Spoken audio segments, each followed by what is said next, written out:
கார்த்திகை தீபம் அவல் பொரி ஈஸியாக எப்படி செய்யுதுன்னு பார்க்கலாமா? ஒரு கடாயில் 2 ஸ்பூன் எள்ளு, கருப்பு எள்ளு போட்டு இந்த மாதிரி வறுத்து எடுத்துக்கோங்க. அப்புறம் அதே கடாயில் 1 ஸ்பூன் நெய் ஊற்றிட்டு முந்திரி பருப்பு சின்ன சின்னதாக உடச்சி இந்த மாதிரி சேர்த்துக்கோங்க. அதையும் இந்த மாதிரி வறுத்து எடுத்துக்கோங்க. அதே கடாயில் 2 ஸ்பூன் பொட்டுக்கடலை, அதையும் வறுத்து எடுத்துகிட்டு அப்புறம் தேங்காய் இந்த மாதிரி சில்லு சில்லாக கட் பண்ணி போட்டு அதையும் வறுத்து எடுத்துக்கோங்க. எல்லாத்தையும் தனித்தனியாக வச்சுக்கோங்க.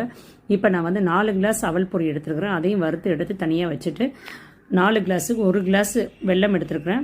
அந்த வெல்லத்துக்கு 1/2 கிளாஸ் தண்ணி ஊற்றி இந்த மாதிரி கரைச்சிட்டு பாகு எடுத்துக்கணும். பாகு பார்த்திங்கன்னா நம்ம அதிரசத்துக்குலாம் செய்வோம்ல, அது மாதிரி தக்காளி பதம் எடுத்துக்கணும்.